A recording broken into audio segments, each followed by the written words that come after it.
Bitcoin reaches all-time highs before selling off heavily, and Ethereum celebrates a major upgrade that has seriously lowered the cost of using Layer 2 networks, a big achievement. We cover all this right now in our Collective Shift weekly recap, actionable insights, and a breakdown into the crypto market, all in under 30 minutes. As always, we'll kick things off with a market update before getting to the biggest events that you need to know about from the past 7 days. Kicking things off with Bitcoin, yes, if you haven't been under a rock, you would know that it has hit all-time highs yet again. So BTC soaring up to $73,600 temporarily towards the end of last week before going down by about a 10% retracement.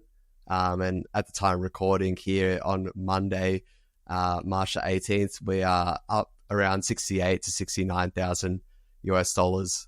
Importantly, in terms of prices, another big milestone for Solana, which keeps on humming along. It's actually up to its highest price since December 2021, breaking above that, I suppose, psychological milestone of $200 actually earlier today.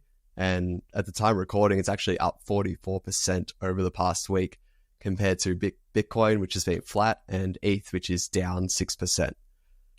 In terms of macro, we have been a bit quiet in recent times. However, we are up for quite a eventful week.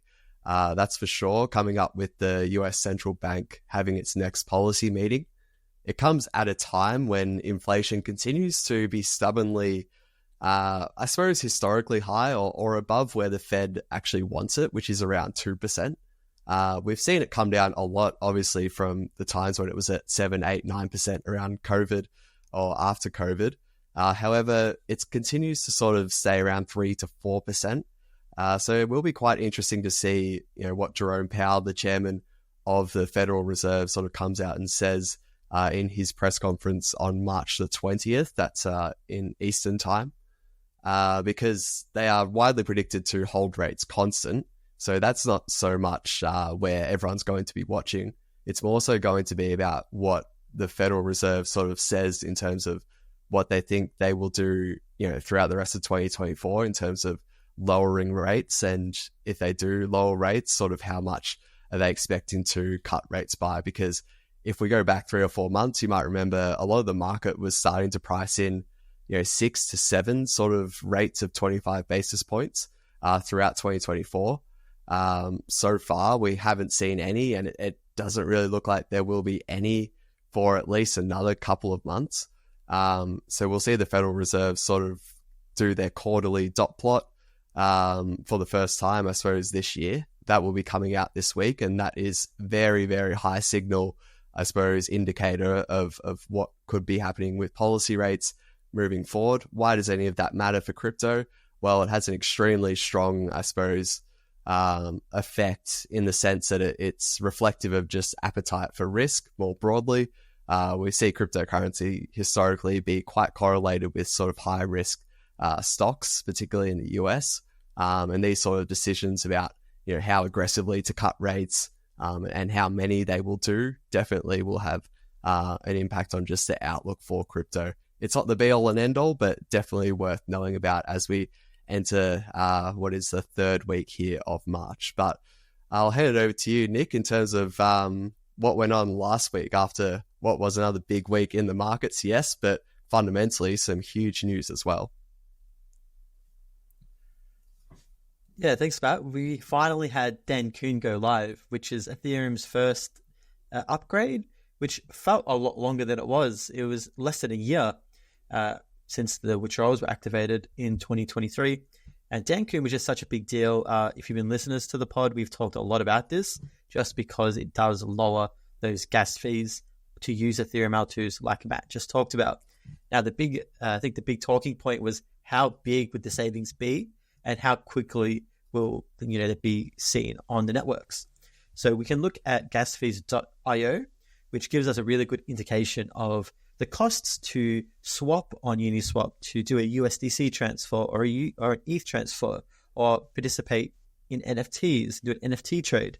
So we're seeing across the networks a substantial decrease in the costs to use the networks. If we look to OP mainnet, at the moment, Uniswap swap is about 0.002 cents. So this is subset level, which is a huge psychological milestone because before the upgrade, to do a Uniswap trade in Optimism, it would have cost you about 60 cents, 30 cents, depending on network fees at the time. Other networks such as Arbitrum are a bit higher compared to things like Base as well. This all just depends on the different networks themselves. So they're not all made equal. So this is why there'd be a bit difference in the gas fees. You can see Scroll is yet to process it, but already we're seeing massive savings for L2s. And the main thing now will be how long will they stay at this price for? Because there'd be some confusion in the market that, hey, the fees are so low at the moment that they're on par with Solana. Isn't this going to be really good for ETH? But a lot of people don't realize that it's a sort of a market game here. So we're still just waiting to find out what the fair value market that posts data to Ethereum is, which is essentially what the upgrade does. I like to do the analogy of a carpool lane for ETH L2s, which means that there's just this special lane on Ethereum that is temporary and only special projects or data type can be posted there. And no other mainnet transactions can go there. So this is why there's this new market. And essentially, we're going to be seeing these big chains such as OP Mainnet, Base, Arbitrum, Scroll, ZK Sync. They're going to start to be competing to house their data on Ethereum to have those strong data assurances. So this is going to be where the games are played and where potentially gas fees may increase if we're seeing tremendous demand to use this. So I'm not sure what your thoughts there are, Matt, and I guess how ETH competitors, ETH killers fall into this bracket, because I think it really affects everyone in the ecosystem. Yeah, definitely. Well said, Nick. I know, you in particular have been covering it for collective ship members, like this progress of Dencun all throughout 2023, and now definitely seeing the effects of it, which you'll be posting about in the coming weeks, because once the dust settles, we'll sort of have more of a stable, I suppose, assessment of how much, I guess, this Dencun has impacted, I guess, the Ethereum layer 2 ecosystem. And I suppose it does have secondary effects even to just the base Ethereum chain and how much it costs to transfer and just send transactions. But definitely the thing that I'm sort of also keeping an eye on there is, if this Dencun upgrade is extremely successful, will that be quite a negative? Will that sort of dampen the outlook for the likes of, say, Aptos, Sui, even like Cosmos, Avalanche, Solana to a lesser extent. The list goes on. If these, I guess, demand for these L2s quickly fills up, as you said, we could really see, I guess, negative sentiment towards Ethereum really start to ramp up, and then you could mount a case that we could go and rerun basically what we saw in 2020 and 2021. Once all those competitor smart contract platforms like Binance Smart Chain, Polygon, some of those that really outperformed strongly in the previous bull market, largely because everyone was just frustrated with, I guess, high fees on Ethereum. Will we see a similar sort of repeat of that story running back in this bull market? That's something that I'm looking out for. But yeah, it's been quite exciting, honestly, to see this upgrade go live and to actually be looking at gasfees.io and seeing that it costs now, a quarter of a cent just to do a Uniswap transaction on Optimism is exactly where we've been trying to get to, I suppose, as an Ethereum ecosystem for a while now. And sure, that'll probably go up, as you explained, in the short term, but nonetheless a massive improvement. And I guess that's Ethereum's sort of roll-up centric roadmap sort of coming into effect. And I know you've done a bit of work as well, talking about the longer term effects of where we go after this as well. Yeah, so essentially the way I look at it too is that it's, if fees do fall more than expected, I probably think that it's good for ETH and L2 tokens in the coming months. If the opposite is true, then I think it's good for the Ethereum competitors, if their gas fees return high. And more importantly, we're going to see how long it will take for the activity to come, because I'm anticipating an event where we see everyone's attracted to now transact on Optimism on Arbitrum because of these low fees or base, and that just increases activity, which then kind of has flow-on effects and makes them more costly to use. So it's definitely not a silver bullet, but I'm also seeing potential misinformation that where the Dencun upgrade that was rolled out, it wasn't a really like an end state of it. It was kind of just the beginning, and they have potential down the line in future Ethereum upgrades to tweak these parameters that were created. So essentially they're able to tweak it to allow, more cars to get through the carpool lane, if I use that analogy still. And then we also have L2s that are issuing their own, gas optimization. So in this case, it's the actual cars that are driving a bit faster down the road. And then tweaks and a full rollout of full Denk sharding, which is just a more complicated sort of process, which is going to be coming in the next couple of years, which is kind of the end state for the Ethereum scaling roadmap. So there's a lot to look forward to, even if fees start to increase a little bit, because there can be gas savings in the next few months and coming year that aren't necessarily talked about. Yeah, it's some good insight there, and knowing that there is something to look forward to, I guess a bit more sooner than maybe 4 or 5 years once full Denk sharding maybe is finally live. But even just the market's reaction to this, it is notable that ETH is down 6% and Sol is up 44%, Avalanche is up 47%, Aptos and Sui both up double-digit percentages over the past week. I suppose you could maybe attribute that a bit to sort of sell the news. I know Optimism and Arbitrum are both down like 20 to 40% over the past week. But I think also, Nick, you could also, that what we talked about in last week's podcast with just the negative or the downgrading of maybe the expectations of an Ethereum ETF could also be playing into that sort of market sell-off for ETH, because it is the worst performer out of the top 10 at the moment, which is definitely notable. As we've been talking about for many months now, it has sort of already been underperforming the market for most of this bull run, and that's definitely continued these past 7 days. So we'll see if that sentiment sort of does start to flip a bit more positive now that this Dencun upgrade has gone live, and people, I think, start to realize how cheap it is to use, Coinbase's base network or Arbitrum and things like that, which is kind of like what has all the mind share at the moment, definitely amongst the users, is pointing to Solana as that sort of ideal version of a blockchain that people have always dreamt about, where you can always do transactions for like sub-cent levels. So I think once more people realize this is now possible on Ethereum, or at least Ethereum L2s, we might see that sort of shift in sentiment and that market sort of reflect that shift. But until then, that's not what we're seeing at the moment. We might move in here, just a bit of a ETF check-in. Again, given how important it is, I think we do it justice just to keep sort of checking in on how these ETFs are going and the demand for these new ETFs in the US. Last week, we actually had our first daily record, a new daily record in terms of net inflows. So it was March the 12th. It was the first time that the daily inflows were more than $1 billion US, which blew away a lot of people's sort of expectations and whatnot. I know we did a presentation late last year, Nick, I think, highlighting all the different estimates of how much inflows these new ETFs would generate in 2024. From memory, a lot of them were single figure billion. Some of them were up towards maybe 20 and 30 billion. I know the Bloomberg ETF analyst Eric Felchunas, who a lot of people have as their proxy for just anything on ETFs, because he's been doing it, analyzing ETFs for so long.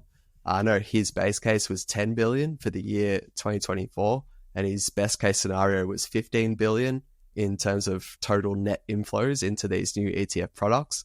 Well, we're already nearly at the end of Q1, so not even 25% through the year, and we've already seen that figure now hitting 12 billion. So that just gives you a sign of how much, I suppose, the demand for these ETFs has blown away a lot of experts' opinions. So that's just a quick update there on just the state of the ETFs in the US.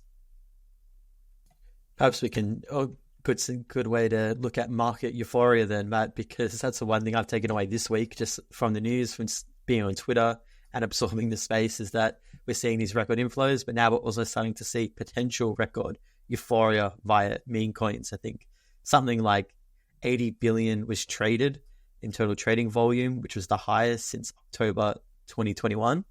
And then we look at, I think, some Solana meme coins that they raised something like 100 million in some of these controversial fundraising models, all the way to, I think it's Dog with Hat, which is a meme coin that got started on Solana, which had actually raised 700,000 to display their logo on the Las Vegas sphere. So absolute mayhem. And this is always when I'm seeing headlines like, crypto bought massive advertising campaign, that always gives me sort of local top vibes. I don't know about you, Matt, or maybe I've got PTSD from all the FTX and all the crypto.com massive stadium deals that were signed last bull market. Yeah, no, it's hard to, when that's so recent and fresh in our heads, it's hard to sort of get that out. I did see a funny comment about, I think it would be very concerning if this Dog with Hat sort of allocation of 650,000, if that was hit sort of within a few hours. I think that would be extremely concerning. I'm not even going to, luckily, if you could put it that way, it was, I think, hit more like in 48 to 72 hours.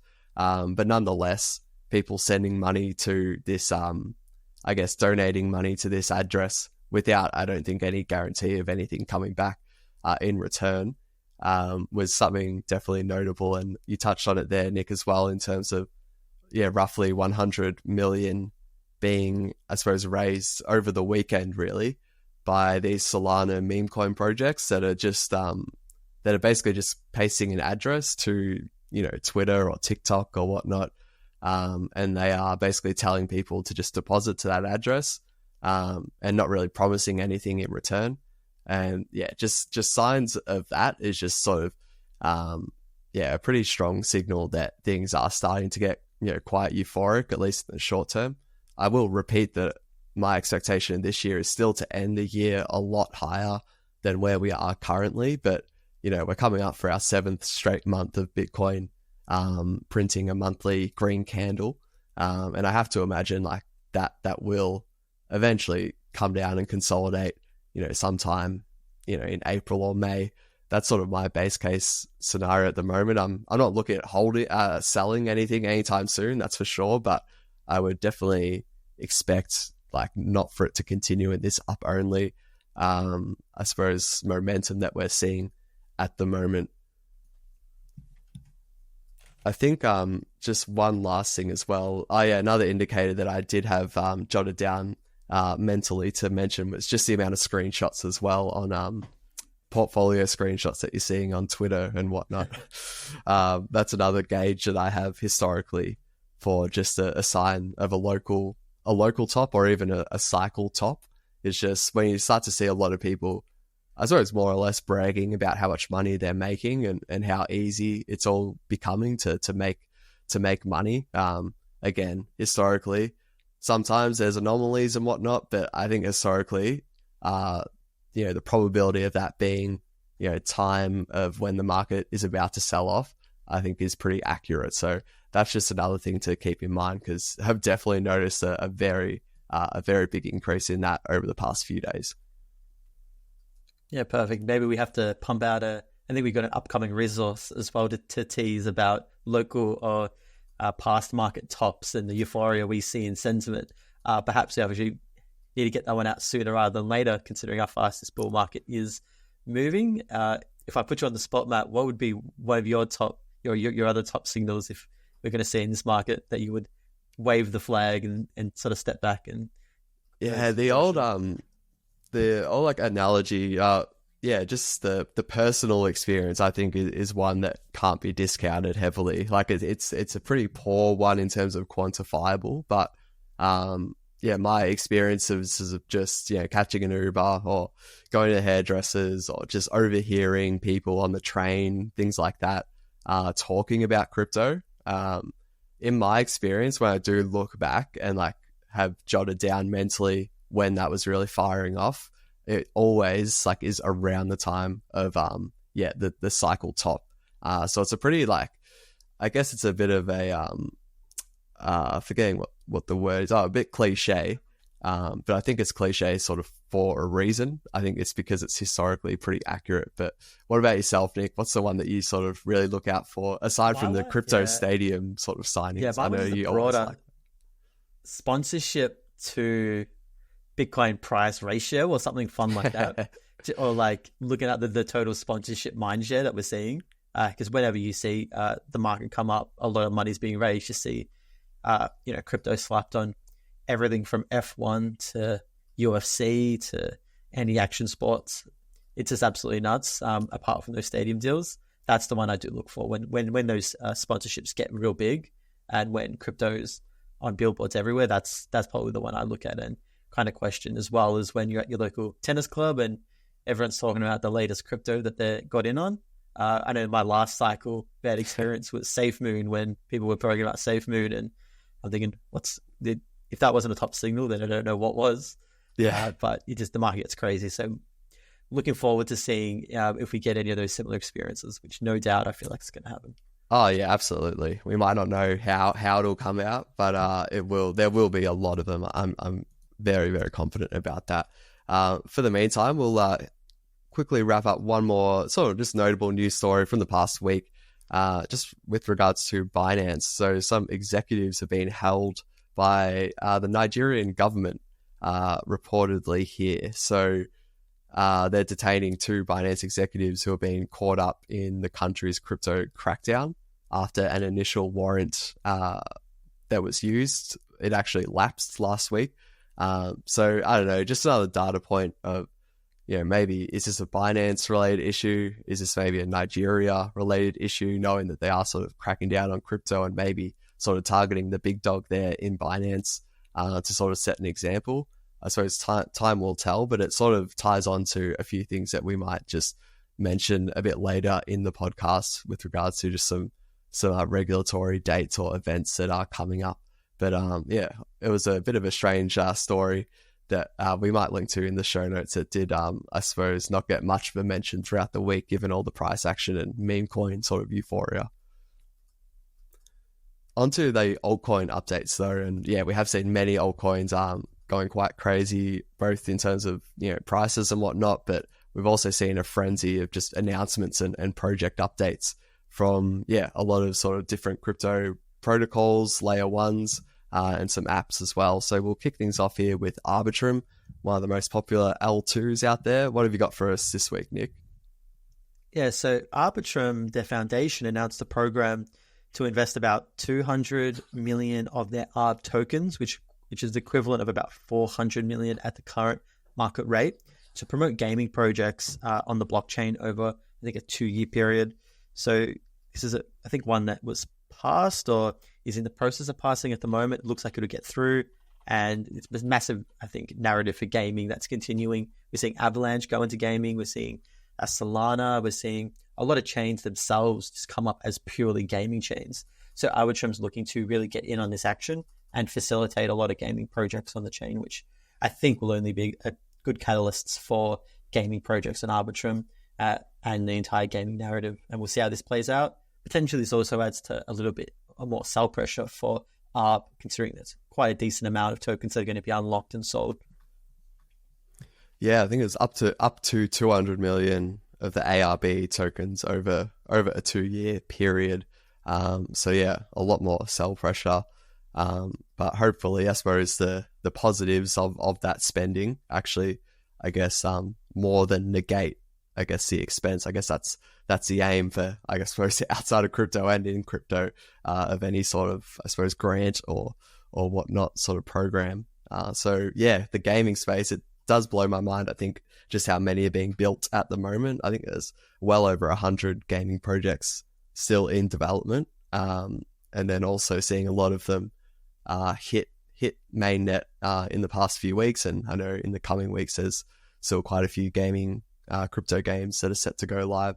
So all these blockchains vying for, I guess, them to be known as the gaming chain in crypto, which is incredibly competitive space. Just a quick one here in terms of, I suppose, more funds or grants. This one's a bit different in terms of Avalanche. with their Culture Catalyst fund. So they actually confirmed this $100 million fund is actually being put to work. They announced it, I think, a few months ago.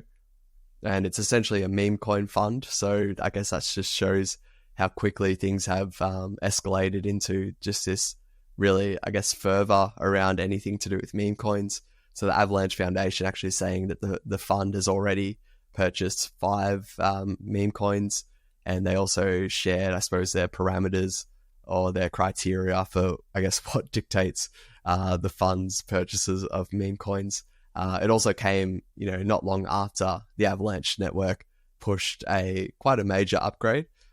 So you're getting some of the meme coin stuff, and then you're also getting some of the actual tech stuff from Avalanche.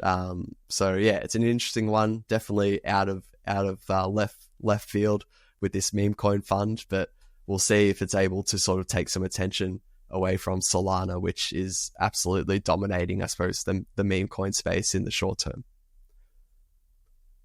Some layer 2s here, Nick. We've got another week, another couple of layer 2s being announced. A lot of L2 announcements. I think these are only going to keep coming as the year progresses, in what's really been a key theme of a lot of projects wanting to build on Ethereum, essentially. So we got Zerion, which is developing an Ethereum L2 network.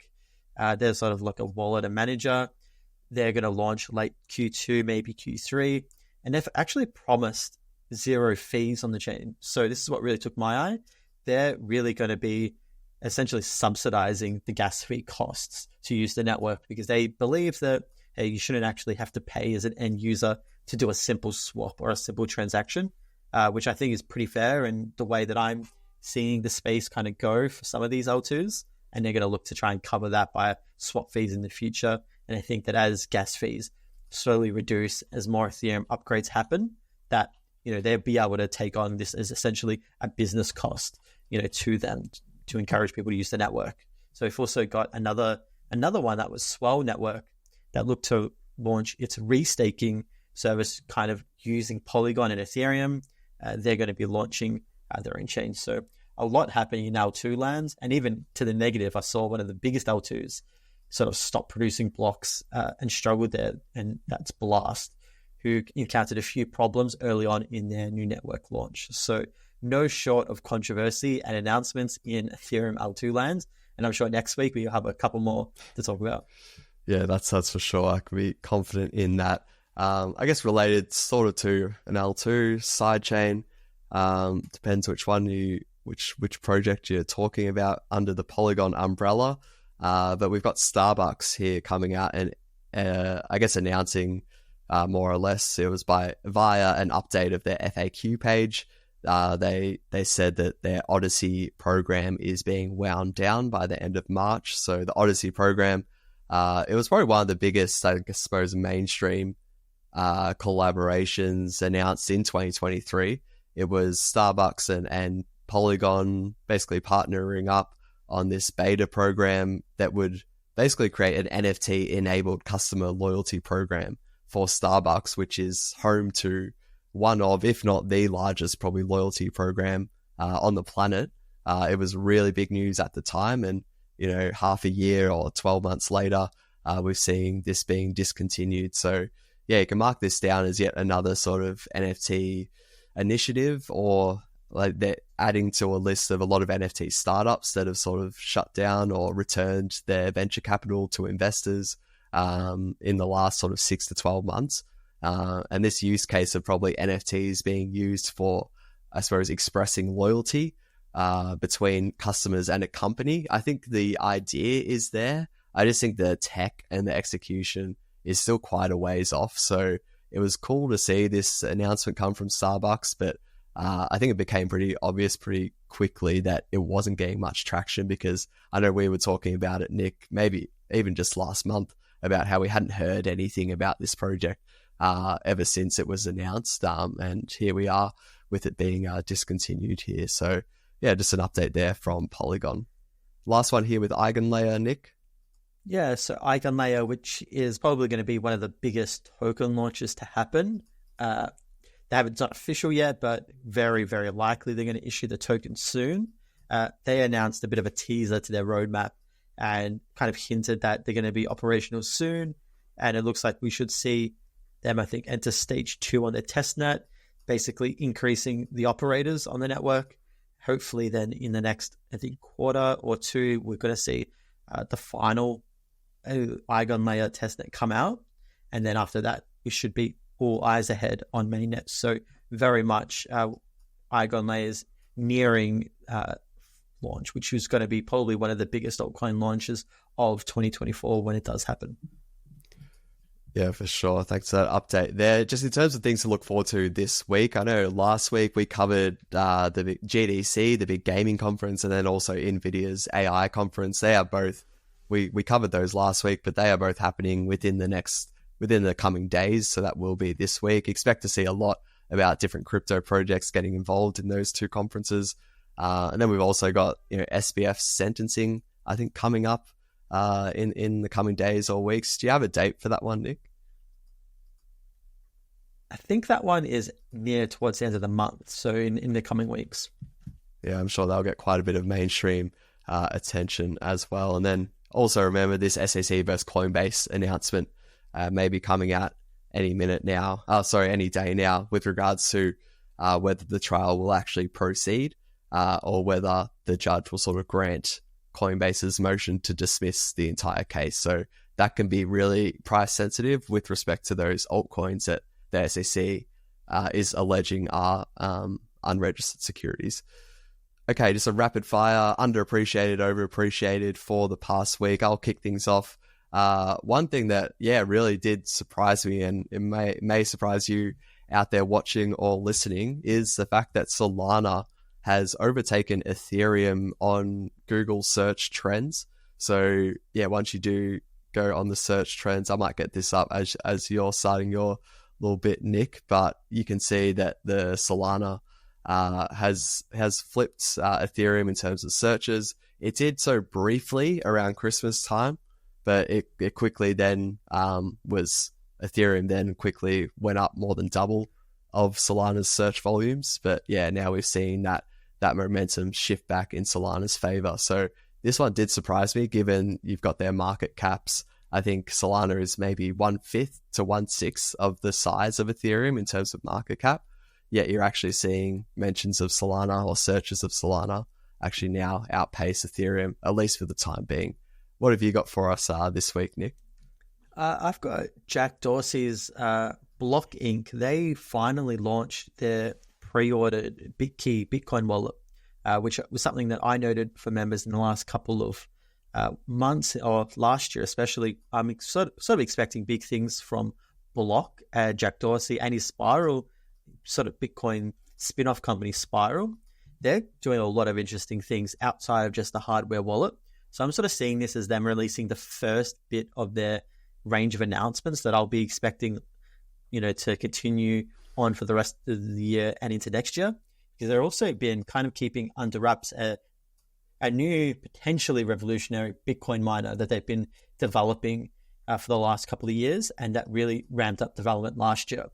They're also working on this Bitcoin, or this open decentralized net that they've been trying to build, because he's a big Bitcoiner. He just believes that we shouldn't deal with all these altcoin stuff. So I'm really excited to see what Dorsey's been cooking up in Bitcoin lands. And I think the wallet that was released today is the only tip of the iceberg, and we're going to start to see some bigger products. Potentially the market might not have been pricing in to come for the rest of the year. So really excited to keep my eye on Dorsey and Block Inc. Cool, thanks for that one, Nick. I'll be sure to check it out. Sounds interesting. But yes, we will wrap things up there for this week. A busy week in crypto, but a good busy week it was with crypto nearing all-time highs in terms of overall market cap, and definitely Bitcoin still leading the way. But we'll see what happens next week. So that is a wrap. And if you are looking for more insights, you should definitely check out our weekly Shift newsletter, providing free weekly market insights every Friday straight to your inbox. Subscribe at collectiveshift.io/newsletter. That's collectiveshift.io/newsletter.